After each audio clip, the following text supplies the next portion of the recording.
Assalamualaikum warahmatullahi wabarakatuh.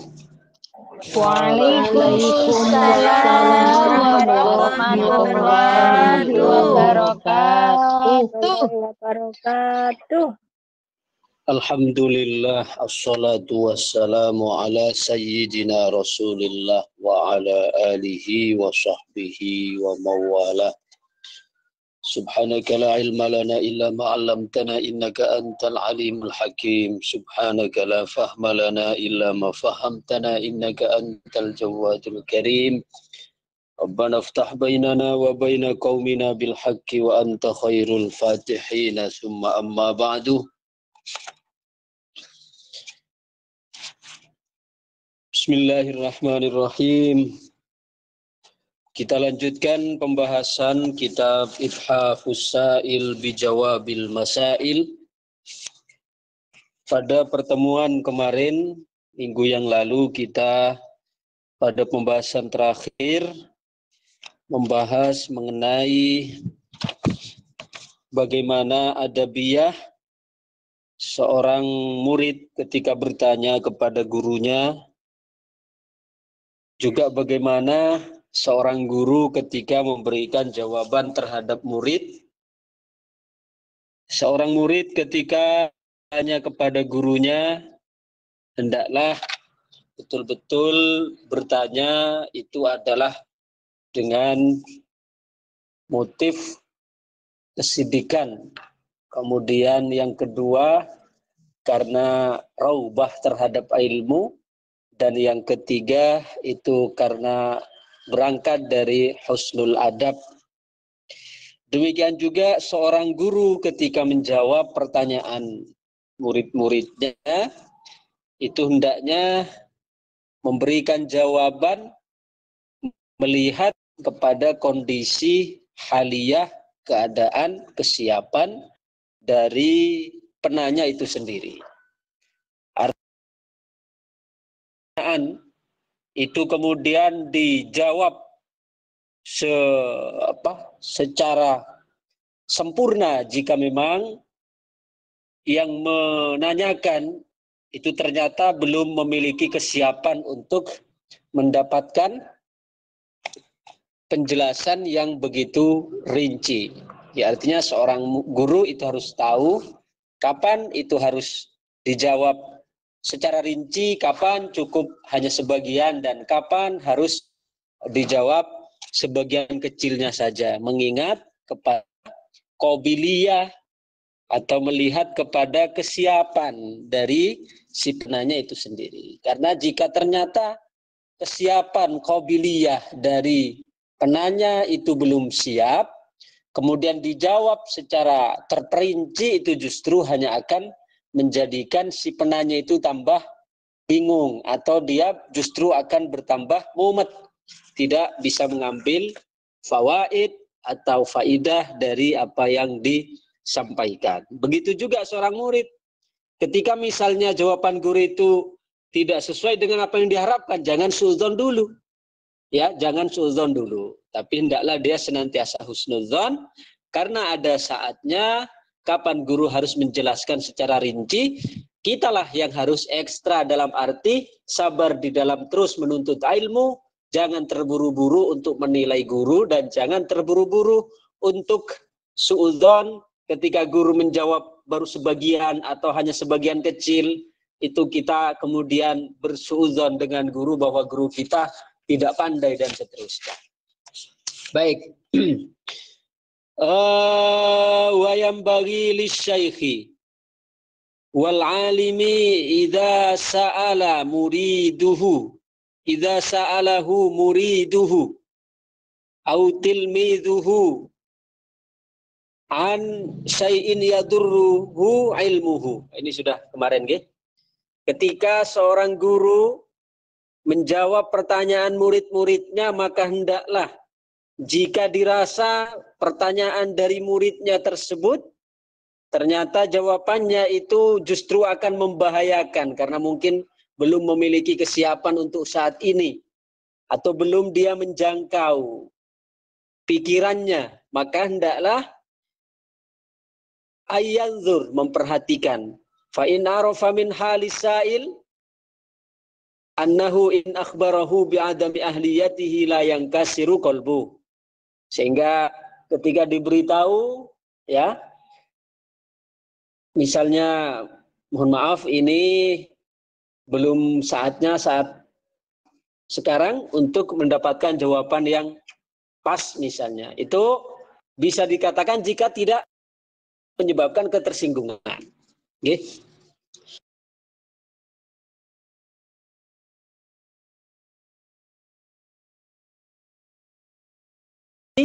Seperti yang saya contohkan minggu kemarin, ada anak TK misalnya, dia menanyakan guru matematika tentang rumus Pitagoras, minta dijabarkan.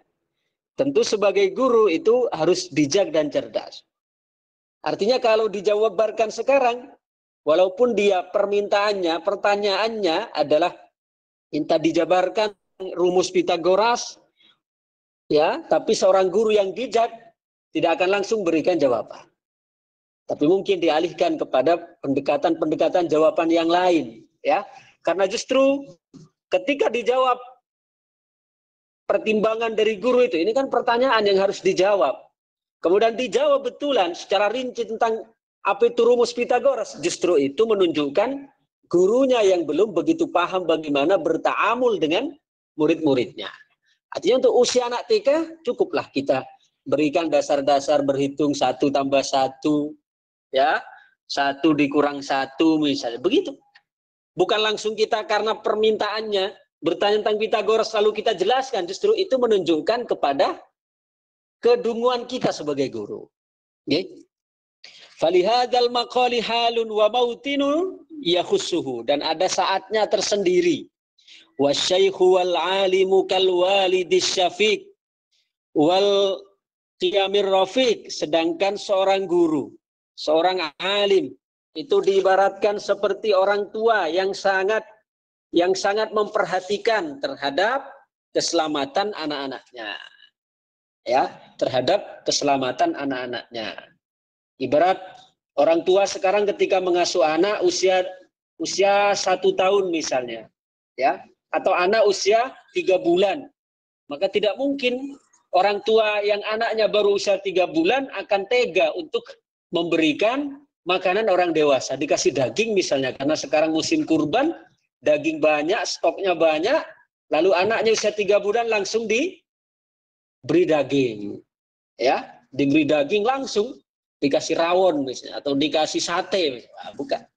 Orang tua itu akan sangat memperhatikan tentang keselamatan, kesehatan dari anak-anaknya. Begitu juga seorang guru itu harus memperhatikan terhadap keselamatan dari murid-muridnya. Yatakallamu wa yu'amilu bihasabil maslahati wal manfa'ah. Di mana seorang guru itu senantiasa berbicara, berinteraksi dengan murid-muridnya, melihat terhadap maslahat dan manfaat. Melihat kepada maslahat dan manfaat. Apakah jawaban ini yang akan diberikan akan memberikan manfaat, atau justru akan semakin menjadikan bingung, atau justru akan semakin menjadikan mumet. Nah, itu seorang guru harus paham itu. Walil arifina ghalabatun wastighraqat. Sedangkan orang-orang arif itu terkadang mereka memiliki semacam ungkapan-ungkapan yang tidak dapat dicerna oleh kebanyakan orang. Ya, la yumkinuhum ma'aha ayyastahdiru ma asyarna ilaihi fal tusallim lahum ahwalahum. Yang mana keadaan orang-orang arif dalam keadaan tertentu mereka kadang mengungkapkan ungkapan-ungkapan, kalimat-kalimat yang tidak mungkin kami isyaratkan, kami sampaikan di sini. Maka hendaknya ketika kita menemukan kalimat-kalimat mereka seperti itu, hendaklah kita menyerahkan urusan itu kepada mereka. Dalam arti, kalau memang kita tidak paham, jangan kita ikut banyak komentar. Ya, kalau kita tidak paham, kita jangan berlagak banyak berkomentar. Ya, minimal kita diam terhadap ketidakfahaman apa yang diungkapkan oleh orang-orang arif. Fa innahum ajallu min ayya'taridu alaihim. Karena mereka itu, apalagi orang-orang arifina billah, orang-orang yang sudah kenal Allah, itu mereka terlalu agung untuk kita kemudian menentang mereka. Ya. Apalagi mereka para auliaillah, ya, yang mungkin ungkapan-ungkapan mereka itu secara zahir itu tidak dapat kita pahami, atau bahkan secara zahir itu terlihat atau terkesan memberikan pemahaman-pemahaman miring. Tapi kita tetap harus mengutamakan husnudzuan. Maka ungkapan-ungkapan mereka seperti ini tidak layak kemudian kita ungkapkan kepada murid-murid kita misalnya. Ya, ketika mereka belum menjangkau ke sana akalnya. Ya. Ayun sabul jahlu wat tajahul ilaihim, apalagi sampai kita menisbahkan terhadap mereka dengan kebodohan. Mereka ini bodoh sekali. Kenapa mengatakan seperti ini? Nah, ini adalah su'ul adab kepada para arifin. Walaysa hadza mahallu bastil uzri lil muhaqqiqin fima auda'uhu kutubuhum wa rasailuhum minal asrarir rabbaniyah wal haqaiqi al ghaibiyah. Sedangkan kitab ini, kata beliau, ini bukanlah sebagai tempat untuk membeberkan itu semua, ya, dari ilmu-ilmu ketuhanan dan hakikat-hakikat yang bersifat ghaib. Baik, kita lanjutkan. Jadi ini adalah pengecualian, nggih. Kalau kemarin di antara syarat kita boleh bertanya kan ada 3, nggih. Ada yang pertama sidik, yang kedua raubah, yang ketiga husnu adab. Ya, penuh adab. Kemudian penjelasan dari sidik adalah bahwa ketika kita bertanya itu dengan niat untuk thalabul ilm, untuk menambah manfaat, untuk kita mendapatkan pengetahuan yang lebih mendalam, ya.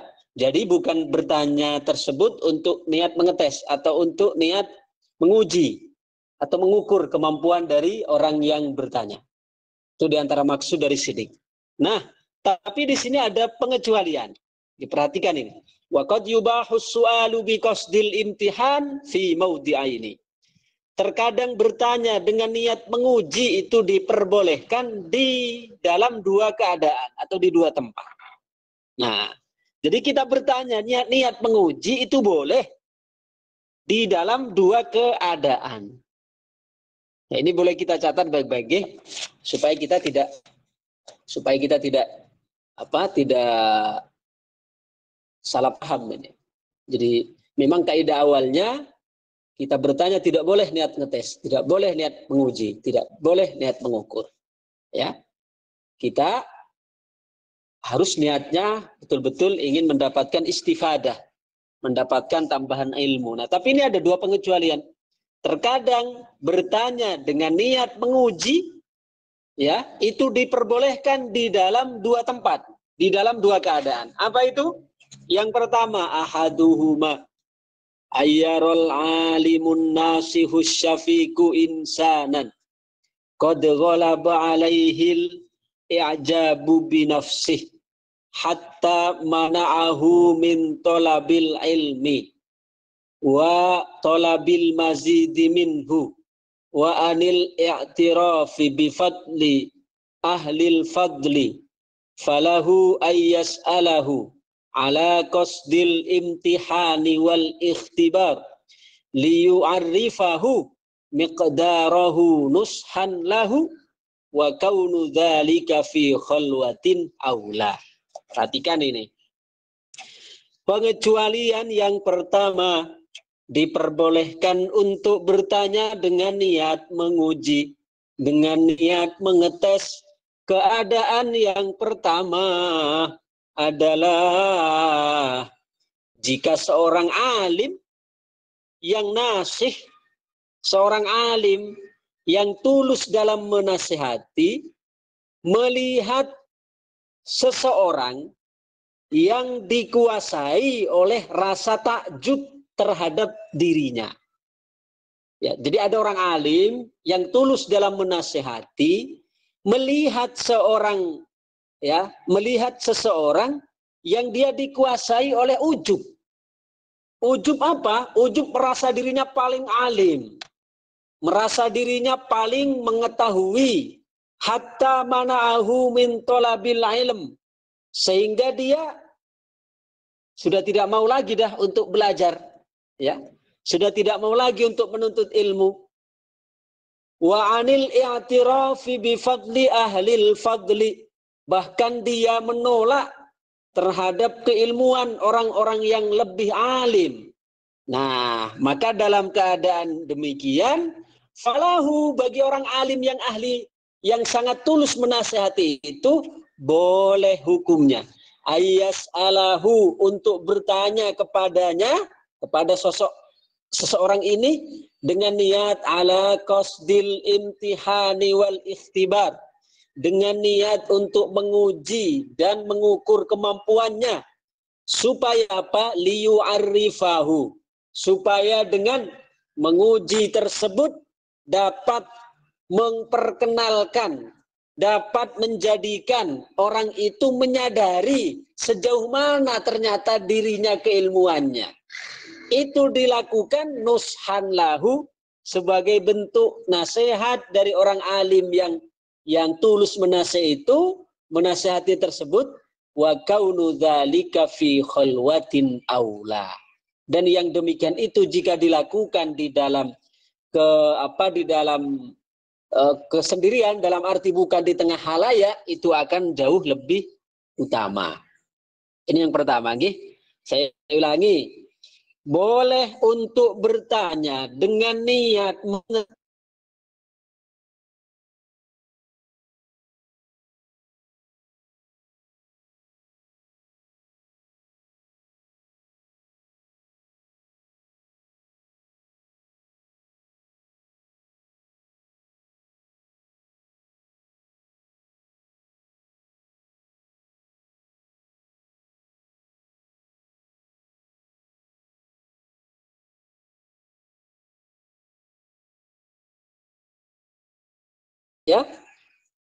bangga dengan keilmuannya, bahkan tidak mau kemudian belajar lagi, padahal dalam penyampaiannya banyak yang salah, padahal dalam penyampaian ilmunya ini banyak yang keliru, tapi dia tidak mau belajar lagi.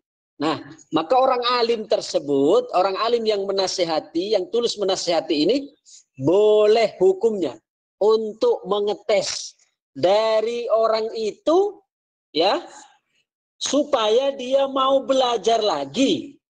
Dan dia tahu ternyata masih banyak ilmu yang belum dia kuasai. Nah, tetapi dalam bertanya itu hendaklah dilakukan di luar keramaian. Artinya kalau bisa jangan di halayak umum. Karena itu akan meruntuhkan harga dirinya. Mungkin didatangi ke rumahnya. Misalnya, contoh begini, saya di masyarakat, ya, saya di masyarakat adalah orang yang sombong dengan ilmu saya, misalnya. Padahal apa yang saya sampaikan banyak ngawur, ya. Apa yang saya sampaikan banyak ngelantur. Padahal saya banyak pengikutnya, banyak orang yang ngaji kepada saya. Tapi saya tidak mau belajar lagi untuk memperbaiki diri. Lah, kemudian ada orang alim, ya. Ada orang alim mengetahui, wah ini Ustadz Abror, ini kok banyak pemahaman-pemahaman ilmunya yang menyimpang misalnya.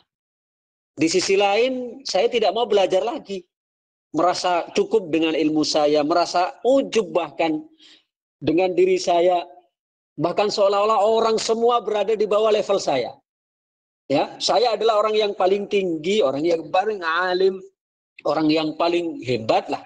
Tidak mau belajar lagi dengan orang lain. Padahal nyatanya banyak yang saya sampaikan itu yang tidak sesuai dengan apa yang menjadi pemahaman di dalam akidah Ahlussunnah wal Jamaah misalnya. Kemudian datang orang alim yang ahli menasihati. Misalnya taruhlah Ustadz Misbahus Sudur. Wah, ini Abu Abror ini kok. Ini ya, kalau saya perhatikan penyampaian-penyampaian di majelisnya kok banyak yang menyimpang. Tapi dia di sisi lain juga tidak mau belajar dengan orang lain yang lebih alim. Artinya kalau masih ada niat untuk belajar kan masih ada peluang untuk berubah, untuk berkembang, untuk mengetahui titik kelemahannya. Maka bagi beliau Ustaz Misbahus Sudur ini boleh hukumnya untuk datang ke saya niat bertanya dengan niat mengetes. Ya, dengan niat mengetes. Akhirnya beliau misalnya Ustaz Misbahus Sudur bertanya kepada saya tentang satu topik pembahasan yang rumit, ya, dengan tujuan beliau bertanya kepada saya untuk mengetes. Tapi mengetes tersebut tujuannya supaya saya nanti menyadari ternyata saya masih banyak hal yang belum saya ketahui. Artinya tidak sok-sokan selama ini seperti yang selama ini tidak mau belajar, menganggap saya yang paling wah, saya yang paling idola, yang lain itu bodoh dan seterusnya. Ternyata ketika ditanyakan satu persoalan yang jelimet, saya tidak bisa menjawab. Akhirnya dengan begitu saya menjadi lebih terbuka dan lebih tahu di mana letak kelemahan saya dan menumbuhkan kesadaran untuk lebih banyak belajar lagi kepada orang-orang yang lebih alim. Paham betul nih maksudnya? Keadaan yang pertama, yang boleh hukumnya bagi seseorang untuk bertanya dengan niat mengetes. Paham G? Paham yang pertama G sebelum dilanjutkan? Insya Allah paham, Mbak. G. Coba diulangi sebelum saya lanjutkan, barangkali takut ada pemahaman yang keliru. Pribun, keadaan yang pertama yang boleh untuk bertanya dengan niat mengetes. Jika seorang alim yang tulus menasihati melihat seorang yang dia kuasai ujub merasa sudah pintar ilmunya itu apa? Terus ada orang yang ingin menasihati tapi di belakang, jangan di depan umum. Jadi intinya jika ada orang alim yang tulus dalam menasihati melihat ada orang ya di masyarakat yang dia ujub dengan ilmunya, dia tidak mau belajar lagi, padahal banyak menyimpang ilmu-ilmu yang disampaikan, maka bagi orang alim yang menasihati dengan tulus ini boleh hukumnya untuk bertanya dengan niat mengetes supaya dia tahu di mana letak kelemahannya, itu sebagai bentuk nasihat, dan menasihatinya itu bukan di dalam keramaian. Sampun nggih yang pertama. Sekarang yang kedua. Yang kedua, bagaimana keadaan yang kedua? Yang diperbolehkan untuk bertanya dengan niat menguji. Wathani, yang kedua. Ayyara munafikon alimal lisan. Yukhsha minhu ayyal bisa ala du'afa'il mu'minin. Bi'idkhalihi fid dini ma laysa minhu. Fayas'aluhu bimahdharin minhum mumtahinan lahu liyubayyina lahum awarahu wa jahlahu wa yuqsadu ma'a dzalika nushuhu wa tanbihuhu ala ma'aibihi wa yarju ruju'uhu ilal insafi wal inqiyadi lil haqq. Wa hadzal amru huwa alladhi da'al ulama'u radhiyallahu anhum ila munazarati ahlil ibtida'i waz-ziyaghi wat tahrif. Keadaan yang kedua, diperbolehkan bertanya dengan niat menguji atau mengetes. Keadaan yang kedua adalah jika ada orang alim yang ahli menasihati dengan tulus melihat ada orang munafik yang alimal lisan, pandai sekali di dalam berorasi, pandai sekali di dalam beretorika, ya, yukhsha minhu, di mana dikhawatirkan dari kepiawaian orasi dari orang munafik ini, ayyal bisa ala du'afa'il mu'minin, untuk menjadikan orang-orang mukmin yang masih lemah keilmuannya, masih lemah keimanannya, itu akan menjadi semakin kabur, dalam arti semakin orang-orang awam itu semakin bingung, maksudnya. Dengan apa? Biidkhalihi fid dini ma laisa minhu. Yang mana orang munafik yang alimul lisan, yang hanya pandai beretorika ini, ya, dia dikhawatirkan untuk mempengaruhi orang-orang yang masih lemah pengetahuannya, lemah keimanannya, dengan memasukkan perkara-perkara yang bukan termasuk dari agama. Lalu boleh hukumnya bagi orang alim yang menasihati dengan tulus ini untuk menanyakan satu persoalan kepada orang munafik yang alimul lisan tersebut dengan niat menguji. Bahkan boleh juga bertanya itu di depan halayak. Nah, jadi niatnya justru untuk menyelamatkan umat. Ya, bertanya untuk menguji itu untuk menyelamatkan umat supaya orang awam itu tidak terpengaruh dengan apa yang menjadi propagandanya, yang menjadi misinya. Sehingga mencoba orang alim yang ahli menasihati dengan tulus itu bertanya tentang satu persoalan yang rotok jelimet di hadapan murid-muridnya, bisa ya, watambi ya, liubayyina fayas'aluhu bimahdharin minhum mumtahinan lahu liyubayyina lahum awarahu, untuk membuka, untuk menyingkap sisi di mana letak kesalahannya. Bukan untuk menjatuhkan lagi. Jadi sama sekali bukan untuk menjatuhkan, bukan, tapi untuk memberikan sebenarnya ini merupakan bentuk nasihat sebenarnya, nggih. Liyubayyina lahum awarahu wajah lahu, dan ketidaktahuannya. Ya. Wa yuqsadu ma'adzalika nushuhu, dan langkah itu dimaksudkan untuk memberi nasihat secara tidak langsung. Ya. Tentunya dalam menyampaikan ini dengan kesantunan, bukan dengan permusuhan, bukan dengan pertengkaran, ya, karena hal yang semacam ini, keadaan seperti ini kadang sulit sekali kita untuk mengawal emosi. Terkadang kita yang memang dalam posisi yang benar ingin membela kebenaran, tapi kadang di tengah jalan kita justru terjebak juga di emosi, terjebak juga kita kadang di perang adu mulut dan seterusnya yang sampai menjatuhkan, merendahkan lah. Itu berarti sudah keluar dari jalur ini. Sudah keluar dari jalur ini. Karena kebenaran seperti yang disampaikan oleh oleh siapa? Oleh Luqman Hakim, beliau pernah menyampaikan bahwa jika ada orang membela kebenaran, niatnya membela kebenaran, lalu kemudian dia dengan penuh arogansi, dengan penuh bahkan marah-marah, dengan penuh arogansi dan seterusnya, kata beliau, aku curiga apakah yang dia bela sebenarnya kebenaran ataukah dia membela hawa nafsunya.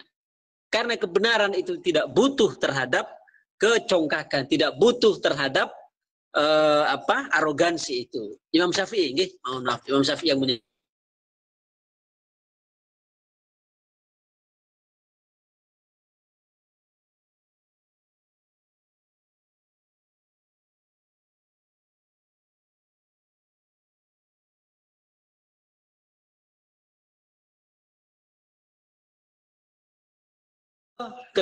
kekeliruannya. Wa yarju ruju'uhu, dan diharapkan. Wa yarju, ulangi. Wa yuqsadu ma'dzalika nushuhu wa tambihu alama wa yarju ruju'uhu, dan diharapkan kembali lagi. Artinya mengharapkan untuk kembali lagi kepada kebenaran, ilal insafi wal inqiyadil haq. Harapkan kembali lagi dan patuh kembali kepada kebenaran. Wa hadzal amru huwallazi da'al ulama'u huwallazi da'al ulama'a. Ini adalah perkara yang menjadikan para ulama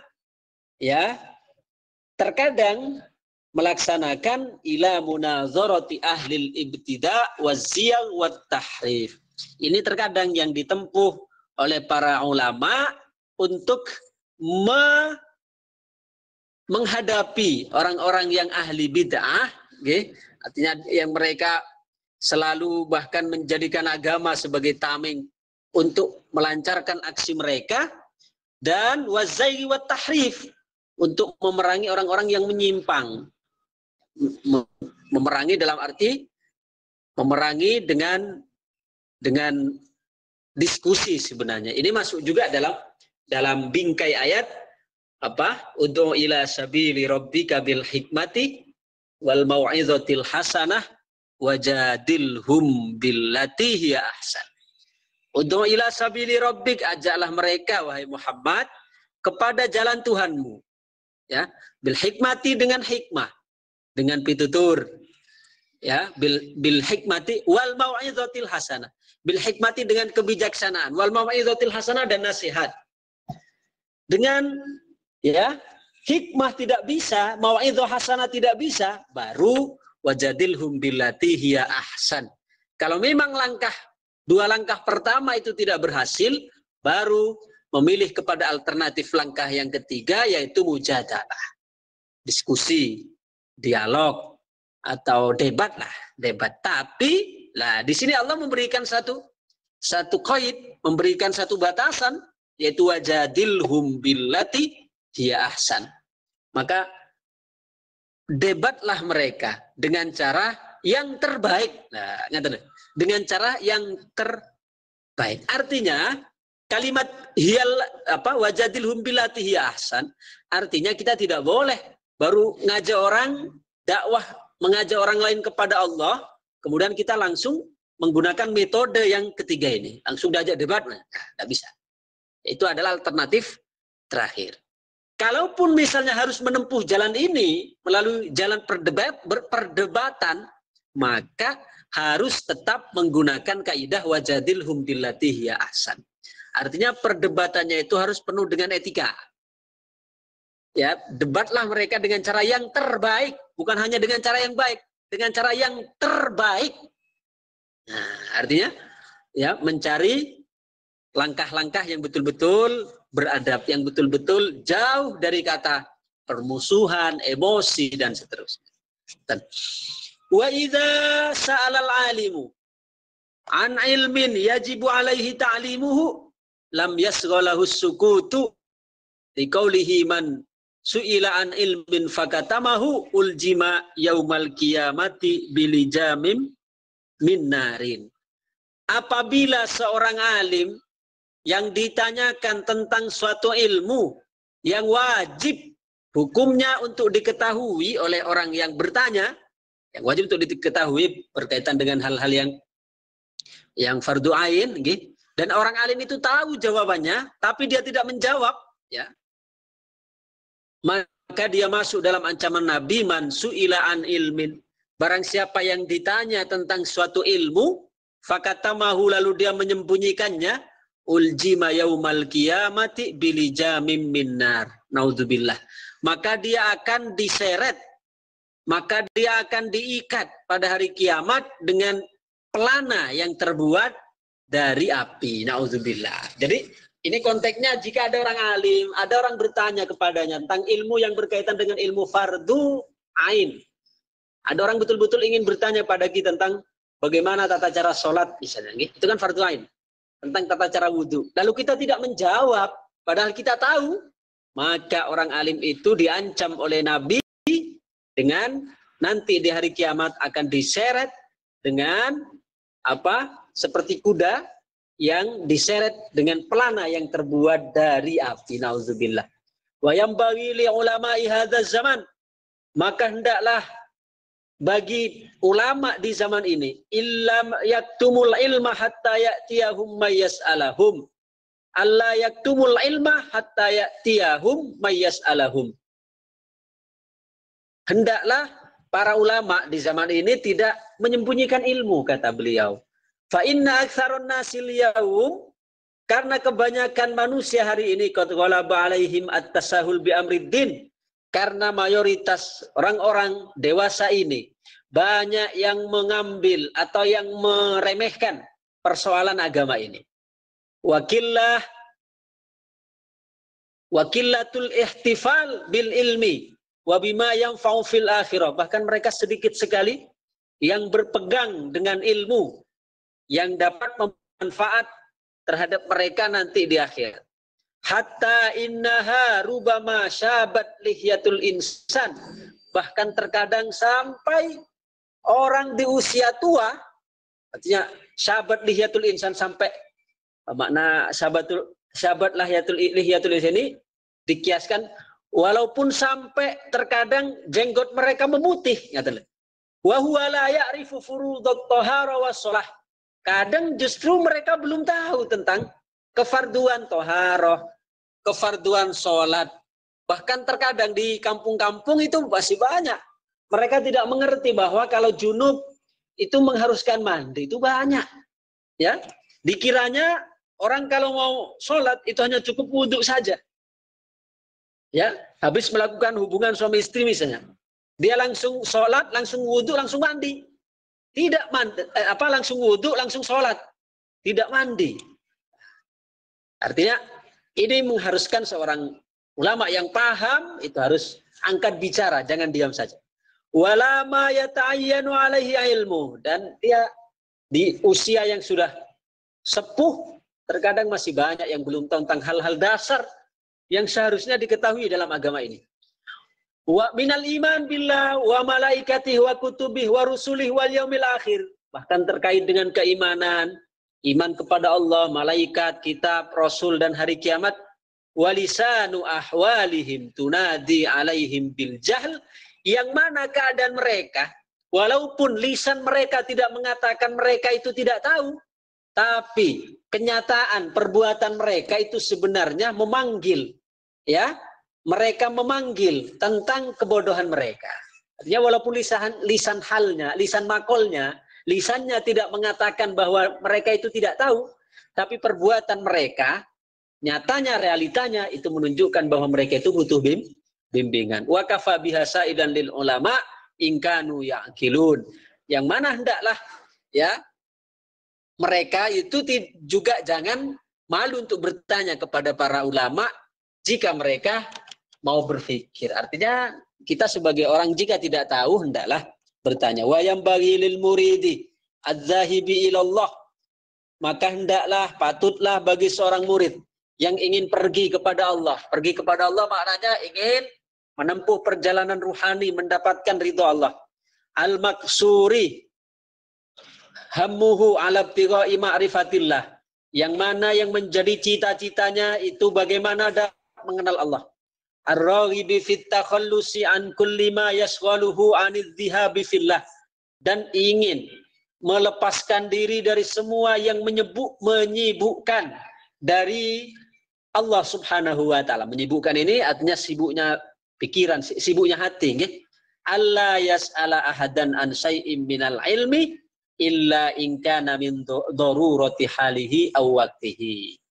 Ya, ini sudah lebih khusus adabnya. Hendaklah bagi orang yang menjadikan cita-citanya ingin pergi mendapatkan ridho Allah, perjalanan ruhani menuju Allah, ya, hendaklah dia tidak bertanya kecuali memang dalam keadaan darurah. Dalam arti ya bertanya itu atas asas butuh, ya, atas asas butuh. Illa in kana min darurati hali aw waqti walakinnal murid ala hadzal wajh fi hadzal zamanil mubarak aghrab min unaqa maghrib wa azzu minal kibritil ahmar. Tapi kata Imam Al-Haddad, murid yang macam ini di zaman ini sangat langka sekali. Sangat langka sekali. Falyastakthirul insan minas su'ali 'anil ilm bi talabil istifadah wa ziyadah. Maka hendaklah, ya, bagi murid yang yang ahli ilmu, yang cinta ilmu, itu di dalam bertanya dengan tujuan untuk istifadah, mengambil ilmu, mengambil manfaat, waziyadah, dan mencari tambahan ilmu. Fa innal mu'mina la yasba'u min khairin, karena seorang mukmin itu tidak akan pernah kenyang dengan kebaikan. Nah, jadi kalau ada orang tidak pernah kenyang dengan kebaikan, itu adalah tandanya orang mukmin yang hakiki. Sama dengan orang alim. Fal alimu la yasba'u minal ilmi. Orang alim itu tidak akan pernah merasa bosan dengan ilmu. Bahkan walaupun itu adalah ilmu yang sama. Dalam arti misalnya kita mendengar suatu keterangan. Itu diulang-ulang sudah puluhan kali. Tapi bagi orang yang betul-betul alim, itu akan perhatiannya sama seperti ketika mendengar pertama kali. Tidak akan berubah, tidak akan kemudian merendahkan. Siapapun yang menyampaikan, walaupun anak kecil sekalipun, tetap dia akan mendengarkan jika yang disampaikan itu adalah ilmu. Nah, jadi yang demikian itu menunjukkan terhadap orang alim yang hakiki. Al-alimu la yashba'u minal ilm, sebagaimana al-mu'minu la yashba'u minal khair. Orang alim tidak akan pernah kenyang dengan ilmu, orang mukmin tidak akan pernah kenyang dengan kebaikan. Ya. Wa fil hadithi,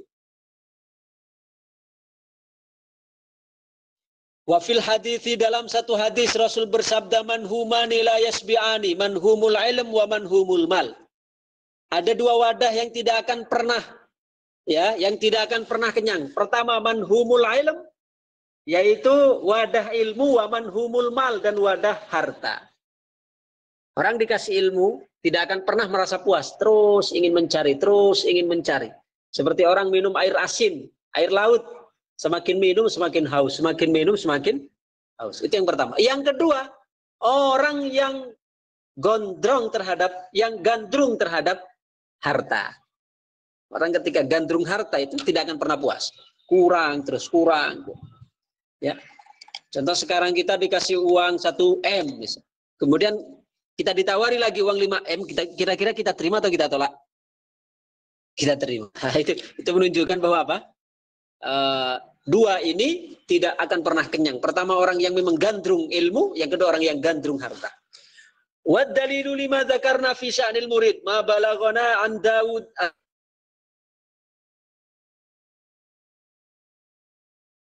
Dari keadaan para murid adalah apa yang disampaikan kepada kami dari Daud at-Ta'i. Daud at-Ta'i ini termasuk guru dari para sufi. Annahu lamma azama 'alal inqita'i ila Allah, bahwasanya dia ketika berniat untuk betul-betul fokus kepada Allah, bada'a bimujalasati ahlil ilm. Nah, beliau memfokuskan diri duduk di majlis para ulama, duduk di majlis ilmu. Fajalasal imam Abu Hanifah rahimahullahu qariban min sana. Wa qad taqa'u lahul mas'alah wa huwa aswaqu ilal ilmi biha minal adsan ilal ma'il barid fala yas'alu anha wa dzalika lima dzakarnahu min alla yanbaghi lil murid alla yas'ala illa amma huwa darurah fi haqqihi. Nah, yang mana ketika beliau duduk bersama Imam Abu Hanifah, ya, beliau ingin sekali bertanya sebenarnya, tapi beliau masih menahan diri, ya. Karena apa? Beliau bertanya masih dipertimbangkan apakah ini betul-betul dalam keadaan butuh ataukah bertanya saja, ya, bertanya ketika itu hanya ingin menampilkan syuhrah. Jadi sampai seperti itu diatur, ya, karena yang bertanyakan supaya kelihatan, itu unggul dari, coba lihat dari pertanyaannya saja berbobot. Nah, berarti di situ sudah ada niat buruk. Niatnya ingin tampil dia ke permukaan, ingin muncul ke permukaan, ya, bahwa dia orang yang hebat karena dilihat dari bobot pertanyaan yang disampaikan. Summa inna li jumlatin ma auratnahu minal masail fi hadhil muqaddimah al-wajiza adillah katsirah. Ya, kemudian dari apa yang telah kami sampaikan atas ini yang singkat, itu masih terdapat beberapa dalil yang banyak. Lau basatna la kharajna an maksudina, yang jika kami jabarkan semua, niscaya kita akan keluar dari pembahasan utama kita. Wa fima asyarna ilaihi kifayah, dan apa yang kami sampaikan saya rasa sudah cukup, kata beliau, ya. Wabillahi taufik, dan punyalah Allah taufik, wa minhul i'anah, dan dari Allah kami mohon pertolongan, wa tathbit, dan ketetapan, wa bihi thiqah wa alaihi tuklan, dan kepadanya juga kami memohon bersandar dan berserah diri, wa wasbuna wa ni'mal wakil, karena dia adalah tempat, ya, karena dia adalah tempat kita berserah. Wa hadza awanus syuru' fil maksud, dan ini adalah kita masuk kepada pembahasan inti dari kitab ini. Wallahu yaqul haq wa huwa yahdis sabil. Allah yang mengatakan kebenaran dan kepadanya, dan Allah juga yang menunjukkan kepada hidayah. Baik, jadi ini masih pembukaan sebenarnya, gitu. Kita beberapa kali pertama. Sekarang pertama, sa'altu. Nah, pertanyaan pertama yang dilontarkan ke beliau, sa'altu akramakallah bil fahmin nurani wal fathir rabbani an makna la ilaha illallah. Pertama beliau ditanya oleh salah satu muridnya ya tentang makna la ilaha illallah. Nah, ini diantara kenapa alasan saya pengganti kitab Qaridatul Bahiyah tentang tauhid kok kita ganti dengan Ithafus Sa'il, karena di sini juga banyak mencakup pembahasan-pembahasan tauhid. Ya ada tauhidnya, ada akhlaknya. Ya. Sama seperti Qaridatul Bahiyah kemarin. Kan awalnya saya memilih kitab Risalatul Ma'awanah, tapi oleh karena ternyata Risalatul Ma'awanah sudah dibaca, maka saya beralih ke Ithafus Sa'il. Jadi pertanyaan pertama, beliau ditanya tentang makna la ilaha illallah. Fa'alam, kata beliau, anna jami'al ulumid diniyah wa wasailiha tarji'u ila syarhi makna hadhil kalimatis syarifah.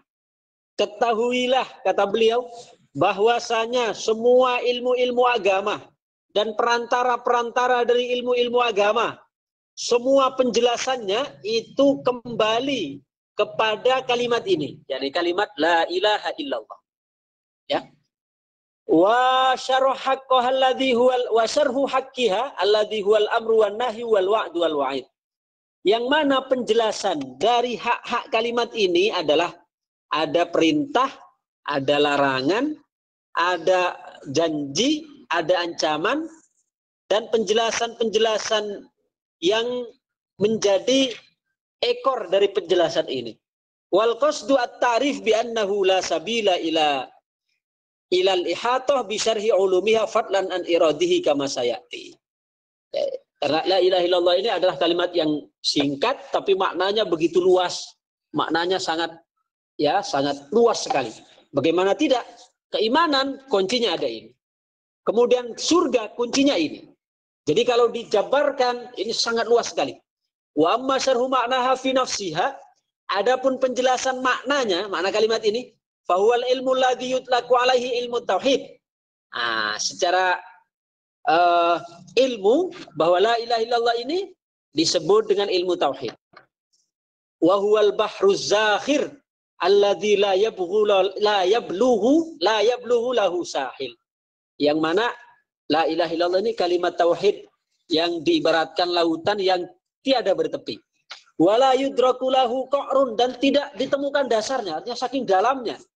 Wa qad sabbahan nadhar minal mutakallimin fi bahithihi, dan bahkan banyak yang mencoba menang di dalam lautan itu, lautan la ilaha illallah, baik itu dari kalangan orang yang ahli kalam mutakallimin di dalam pembahasan-pembahasan mereka, wa ghasal muhaqqiquna minal arifin, demikian juga para arifin banyak yang menceburkan di dalamnya, fi lujjatihi, di dalam kubangan, ya di dalam jernihnya lautan itu, fa adraku min lataifihi, sehingga mereka menemukan kelembutan-kelembutannya, wa nafaisihi, dan keindahan-keindahannya, wa ajaibihi, dan keistimewaannya, ma yajullu qadruhu wa yata'adzaru hasruhu, yang sangat agung dan sangat terbatas untuk kita uraikan di sini, kata beliau. Summa ajma'u ba'da tulil bahthi wal im'an, kemudian mereka semua, baik itu kalangan ahli mutakallimin, baik itu kalangan muhaqqiqin, mereka sepakat setelah mencari lama, wa fana ittaqa wal imkan alal i'tiraf bil ajzi anil ghayah, ketika mereka sudah mengakui tentang kelemahan untuk memahami secara keseluruhan, wal wuqufi 'alan nihaya, untuk sampai kepada seberang, wa dzalika li annal ihata bi ulumit tauhid mauqufah 'alal ihata bi dzatil muwahhad wa sifati. Hal itu dikarenakan karena ilmu tauhid itu ujungnya adalah berkaitan dengan zat Allah Subhanahu wa taala. Sedangkan siapa yang bisa nyampai ke sana? Tidak bisa, ya. Ta'ala an dzalika 'uluwan kabira, Allah Subhanahu wa taala maha luhur, ya, dari itu semua. Wa qad ajma'al muhaqqiquna annal ihatata bi dzatillahi ta'ala wa sifatihi ghairi mumkinah. Dan semua ahli hakikat telah sepakat bahwasanya untuk meliput zat Allah itu ada, dan sifat-sifatnya itu adalah hal yang tidak mungkin, la fid dunya wala fil akhirah. Baik itu di dunia maupun nanti di akhirat. Oke, kiranya ini saja dulu untuk pembahasan kita hari ini. Mudah-mudahan kajian kitab Ithafus Sa'il bi Jawabil Masail ini memberikan manfaat kepada kita di dalam mempertebal keimanan kita kepada Allah Subhanahu wa taala, mempertebal keimanan kita, tauhid kita, ya, keyakinan kita, sehingga kita menjadi orang-orang yang mampu, yang diberikan kemampuan untuk mempertahankan keimanan, selalu dapat melaksanakan dengan istiqomah, dan pada akhirnya kita mendapatkan husnul khotimah. Amin amin ya rabbal alamin. Barangkali sebelum saya tutup ada yang perlu untuk ditanyakan, semoga. Monggo jemaah, saya mau ditanyakan.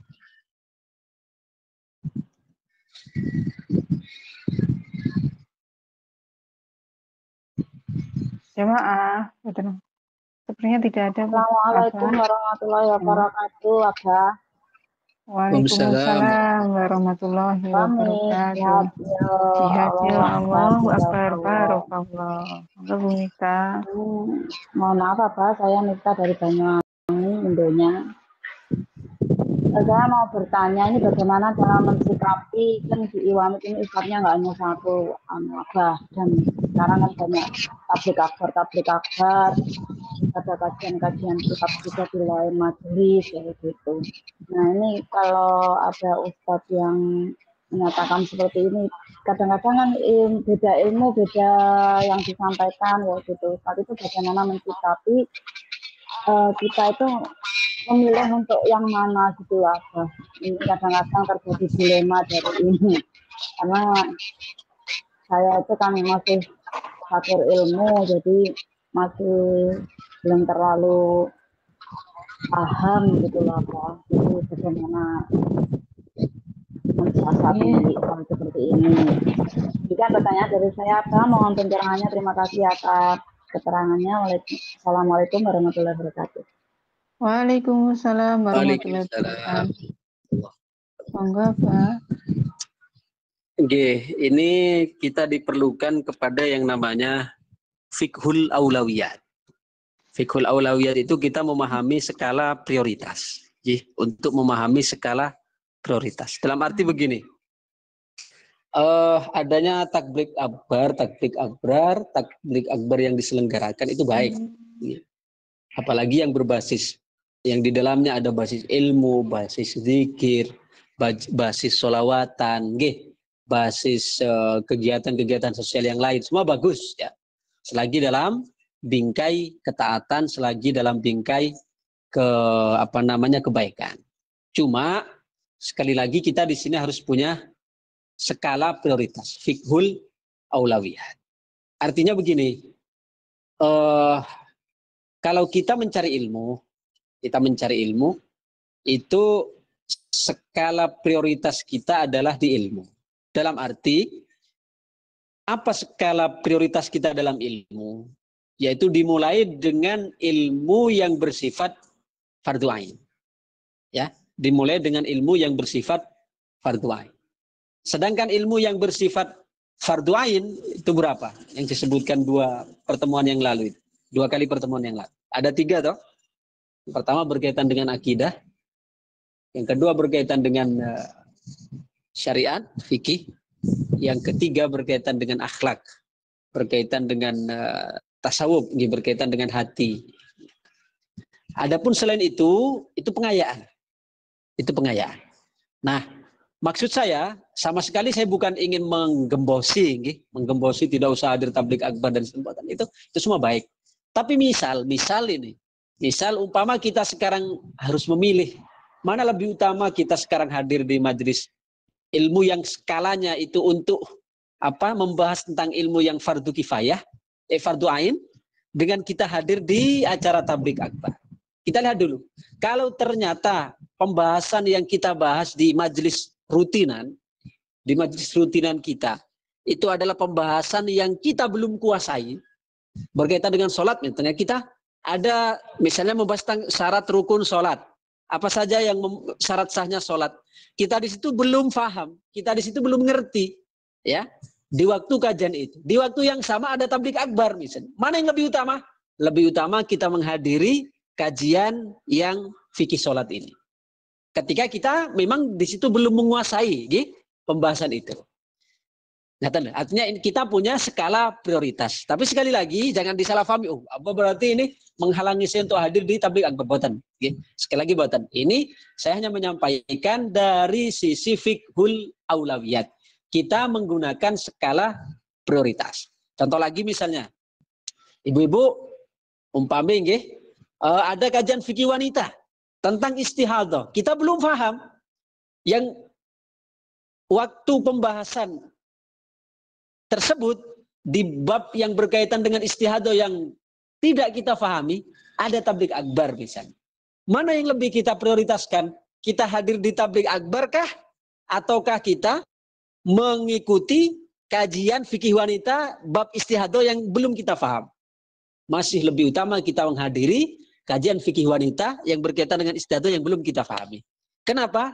Karena yang belajar tentang fikih wanita ini fardu ain, sedangkan yang tablik akbar kan tidak mungkin kan di tablik akbar itu diajarkan hal-hal yang sedetail itu, paling yang berkaitan dengan motivasi umum, tentang nasihat-nasihat umum. Tapi yang berkaitan dengan rincinya ibadah kita sehari-hari, di rutinan seperti ini.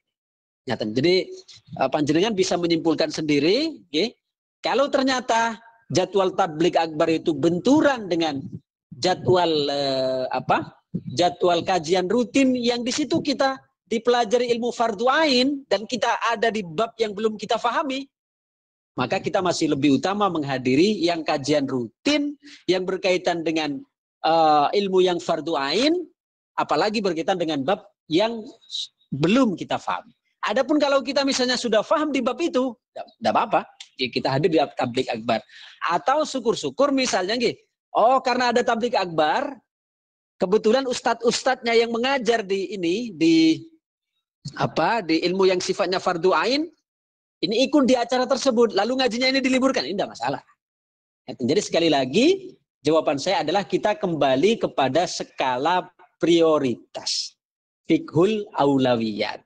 Mana kita yang belum kita pahami, kalau itu berkaitan dengan yang fardu ain, maka kita masih lebih utama menghadiri yang fardu ain yang belum kita pahami. Ngaten, matur nuwun. Nggih, matur nuwun Abah. Insyaallah. Nggih, sami-sami. Abah menyambung dari tentang skala prioritas. Di dalam Islam sendiri ada fikih prioritas tidak, Abah? Halo, assalamualaikum warahmatullahi wabarakatuh. Terus yang saya sampaikan tadi, apakah keluar dari Islam kira-kira? Maksudnya. Jadi mempelajari tentang skala prioritas itu sendiri, maksudnya dalam suatu kajian tersendiri seperti itu yang saya maksud. Nah, terima kasih Pak. Oh, nggih. Nggih, itu tadi yang saya sampaikan. Jadi kalau kita mengaca kepada ilmu apa yang harus kita prioritaskan dari ilmu-ilmu yang lain? Ilmu itu kan ada ilmu wajib, ilmu wajib ada dua, ada yang fardu ain, ada yang fardu kifayah. Fardu ain itu ilmu yang tidak bisa kita wakilkan, yang harus kita kuasai oleh setiap orang. Ada berapa? Ada 3. Ilmu akidah, itu fardu ain ini. Kita harus tahu sifat 20, harus tahu sifat mustahil, harus tahu sifat jaiz, harus berkaitan dengan akidah. Itu fardu ain ini, tidak bisa diwakilkan.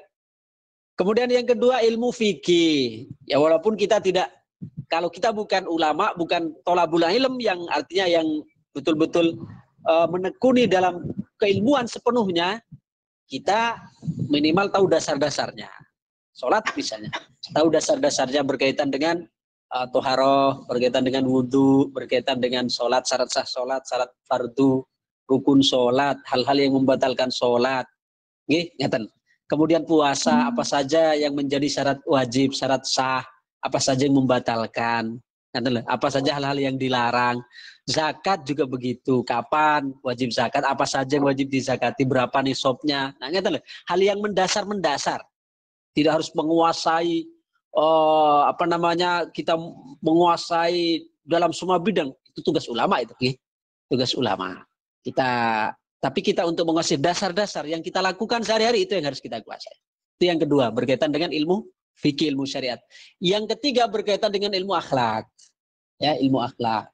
Bagaimana kita menjadi orang yang tawadhu, menjadi orang yang santun, menjadi orang yang menjadi orang yang qanaah, menjadi orang yang menjadi orang yang sabar, yang ridho, yang ikhlas. Itu ilmu tasawuf atau ilmu sirri namanya. Nah, tiga itu hukumnya wajib. Ya, wajibnya itu fardu ain per orang, per kepala. Setiap mukallaf, setiap individu wajib hukumnya untuk mempelajari itu. Adapun fardu kifayah, apa contohnya fardu kifayah? Ya, fardu kifayah contoh ilmu kedokteran, itu fardu kifayah. Ilmu hisab, fardu kifayah. Ilmu nahwu, fardu kifayah. Bagi selain orang yang menuntut ilmu agama. Jadi untuk orang yang menuntut ilmu agama, maksudnya yang bergelut, santri misalnya di pondok, ilmu nahwu itu fardu ain. Ya, fardu ain. Tapi untuk skala umum, nah ilmu nahwu fardu kifayah. Artinya kalau sudah ada dari masyarakat kita yang belajar nahwu, kita sudah gugur kewajibannya. Tapi kalau semua tidak ada yang tahu, dosa semua. Itu fardu kifayah. Tapi kalau santri di pondok misalnya, di mana kitab-kitab yang dibaca kitab-kitab kuning semua, maka belajar ilmu nahwu juga fardu ain. Kemudian ilmu astronomi, ilmu kedokteran, ilmu ilmu hisab misalnya. Itu semua ilmu fardu kifayah. Ketika sudah ada orang yang mempelajari, kita sudah gugur. Tapi kalau tidak ada yang mempelajari sama sekali, kita dosa semua. Kita dosa semua. Jadi kalau ilmu yang harus kita prioritaskan, ilmu yang berkaitan dengan tiga tadi. Berkaitan dengan akidah, berkaitan dengan ibadah, berkaitan dengan akhlak. Itu hukumnya fardu ain oleh setiap orang muslim yang mukallaf, tidak bisa diwakilkan. Setiap per kepala, per individu harus melakukan itu. Ya, terima kasih ya Pak. Jamaah masih ada yang mau bertanya? Ya, masih ngapunten Abah, kula mau bertanya. Napi Ya, satu niki pertanyaan, saya ya. cuma nggih. Ngapunten Abah, kula kan boten enggak mengerti yang nggih Mbak Abah. Ini nih hukumnya apa ya Bah ya? Kan di kampung saya itu kan ada anggota jamaah ibu-ibu gitu kan Bah. Nah itu bahasanya itu infak. Nah sedangkan itu si ibu-ibu yang itu tuh sudah meninggal gitu kan. Nah sudah meninggal tapi masih misalnya tuh masih harus membayar untuk melanjutkan yang masih belum tergilir bayar infaknya itu gitu Bah. Itu tuh hukumnya kayak mana Bah? Apakah diwajibkan, apa memang kita itu sunnah apa gimana Bah? Saya nggak mengerti itu Bah. Itu tuh katanya harus membayar, harus melunasi yang belum, yang masih terhutang yang sebagian itu Abah gitu loh. Mungkin arisan itu. Tapi bahasanya infak seikhlasnya loh Bu. Itu. Mungkin saya juga infak bingung. wajib, ibunya meninggal pas sudah berapa bulan nggak bayar kayak gitu, mungkin ya hutang lah. Oh nggak. Mungkin nggak Mbak. Bahkan malahan ini tuh yang belum dapat gilirannya itu harus dibayar gitu. Nggih. Segitu aja Abah, matur suwun. Ngapunten pertanyaannya bukan tema. Nggih, matur suwun. Nggih.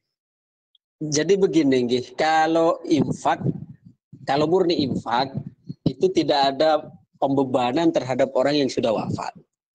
Kalau kita orang yang masih hidup, niat infak pahalanya diniatkan kepada yang sudah wafat, itu sudah lain tema, sudah lain bahasa. Justru baik. Nggih. Umpama begini. Di masyarakat itu ada iuran wajib. Kan biasanya nggih, yang saya tahu di masyarakat kami kan ada persatuannya, pertubuhan kalau bahasa Malaysia. Ada pertubuhan di Malaysia. Di Malaysia itu. Jadi setiap warga masyarakat kami yang di sana itu ada infak bulanan. Ada infak bulanan. 5 ringgit. Jadi nanti hasil iuran mereka di sana, hasil infak mereka di sana dikumpulkan, dikirimkan untuk maslahat di kampung. Ada orang kesusahan misalnya untuk menyantuni, okay? Ada yang punya hajat juga nanti untuk membantu, Nathan. Atau ada yang mungkin butuh pertolongan, sakit dan seterusnya juga disantuni di situ, Nathan. Nah, umpama saya masuk di antara warga masyarakat yang ada di rantau yang setiap bulan terdaftar ikut bayar Rp5, okay? Kemudian saya meninggal, okay? Maka saya sudah lepas untuk membayar itu karena saya sudah wafat. Adapun misalnya anak-anak saya ingin melanjutkan itu tetap membayar dengan pahala diniatkan kepada saya, itu suatu kemuliaan. Itu kalau memang niatnya infak. Kalau itu niatnya infak. Tapi beda lagi misalnya kalau itu seperti arisan. Kalau itu seperti arisan atau yang sifatnya kan arisan itu kan sebenarnya kita seperti ngutang, gitu. Menunggu giliran berikutnya dikocok kemudian sampai giliran. Nah, itu nanti tergantung kesepakatan dari anggota di sini. Ya. Kalau misalnya namanya masih dinamai yang sudah meninggal, tapi yang melanjutkan anaknya juga bisa. Intinya penjelasannya adalah kalau itu murni infak, maka tidak ada yang namanya orang mati itu kemudian kita bebani untuk kemudian melanjutkan infak itu. Kita yang wajib, yang masih hidup yang wajib untuk berinfak. Adapun orang mati sudah tidak punya hukum taklif. Adapun kalau misalnya maksud dari masih tetap bayar itu adalah dilanjutkan oleh ahli waris setuju, itu lain cerita. Atau sifatnya itu hutang yang ditanggung oleh ahli waris, itu juga lain bahasa. Nah, jadi kalau menurut saya alangkah lebih baiknya ditelusuri lebih jauh status dari infak itu apa maksudnya. Oh, Abah. Memang sih katanya infak wajib gitu, Bah. Infak wajib. Nah, terus katanya masih ada jumlah yang belum tergilir. Nah, itu tuh kita meneruskan gitu. Nah, terus ya saya bilang ya udah nggak apa-apa kalau gitu, tapi kok kayak gini gitu, aneh gitu loh, Bah. Kan itu kan infak gitu loh, Bah.